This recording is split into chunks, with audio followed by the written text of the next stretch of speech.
मेरी उम्र 32 साल है। मैं एक पोस्ट ग्रेजुएट लड़की हूँ, जबकि मेरा पति 8वीं फेल है। वो 400 रुपये की दिहाड़ी पर लगाड़ी ढोता है और उन 400 रुपये में से आधे से ज़्यादा की वो पी जाता है।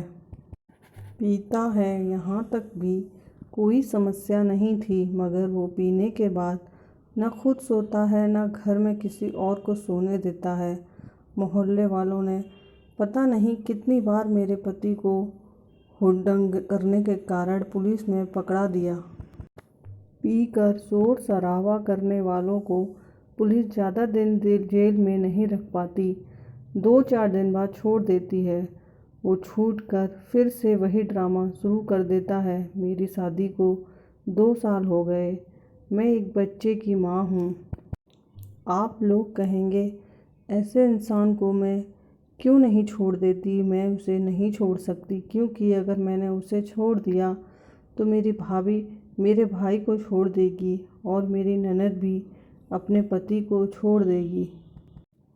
मैं अपनी पूरी कहानी बताती हूँ। मेरे पिता की 2 संतान हैं। एक मैं हूँ, दूसरा मेरा छोटा भाई जो मुझसे 8 साल छोटा है। मेरे पिता एक गरीब किसान हैं, फिर भी उन्होंने मुझे और मेरे भाई को पढ़ाया। भाई 10वीं में कई बार फेल हुआ, फिर उसने पढ़ाई छोड़ दी। मेरे पिता को पता था कि 10वीं फेल बेटे को कोई अपनी लड़की नहीं देगा, इसलिए उसकी शादी का एक ही उपाय था कि लड़की के बदले में लड़की लाई जाए। यानी मेरे घर में भाभी तभी आने वाली थी जब उसके बदले में मैं किसी और के घर जाऊं।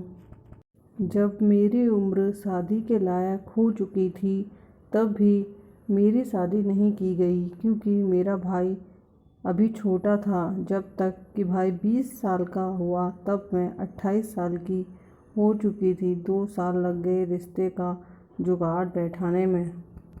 जब लड़की के बदले लड़की लाने का जुगाड़ बैठाया जाता है, तब हमारे यहाँ 3 शादियाँ एक साथ होती हैं। यानी मेरी ननद की शादी किसी और लड़के के साथ हुई और फिर मेरी ननद की ननद मेरी भाभी बनी। यानी 3 लोग एक साथ मिलकर अपने बेटे बेटियों की अदला बदली करते हैं।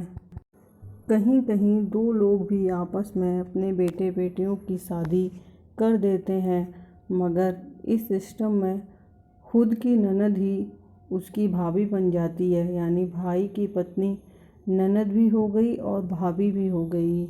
इस प्रथा को हमारे राजस्थान में आटा साटा प्रथा कहते हैं।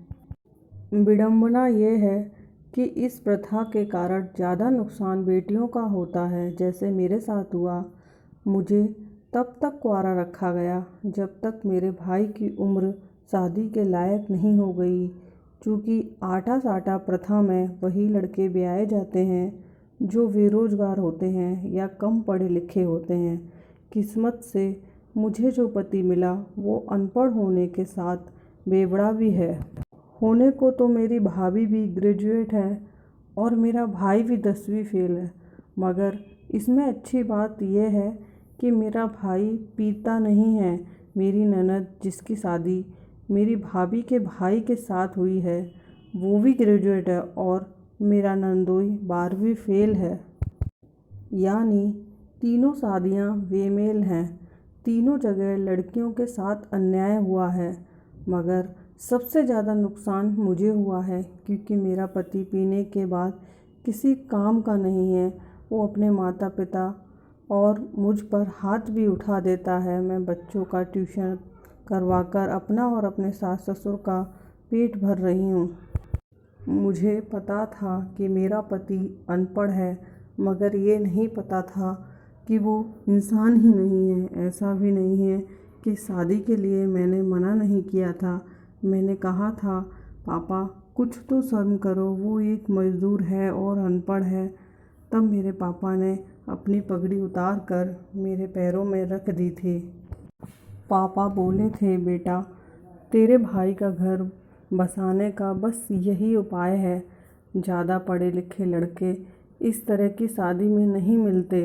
पढ़े लिखे और कमाने वाले लड़कों को लोग यूं ही अपनी लड़कियां ब्याह देते हैं, उन्हें बदले में अपनी बहन देने की ज़रूरत नहीं होती। इसलिए जो मिल रहा है उसमें संतोष करके अपने भाई का घर बसा दे। मैंने अपनी ज़िंदगी दांव पर लगाकर भाई का घर बसा दिया, क्योंकि हम बेटियां तो बनी ही कुर्बानियां देने के लिए हैं। कुर्बानियां दे रही हैं और देती रहेंगी। दोस्तों, वास्तव में ये प्रथा नहीं बल्कि एक कुप्रथा है, जिसमें बहन को अपने भाई की शादी कराने के लिए अपने जीवन की कुर्बानी देनी पड़ती है। आप इस कुप्रथा के बारे में अपनी राय कमेंट बॉक्स में दें। वीडियो को लाइक करें और ऐसी ही वास्तविक और काल्पनिक कहानियों के लिए हमारे चैनल को सब्सक्राइब करें।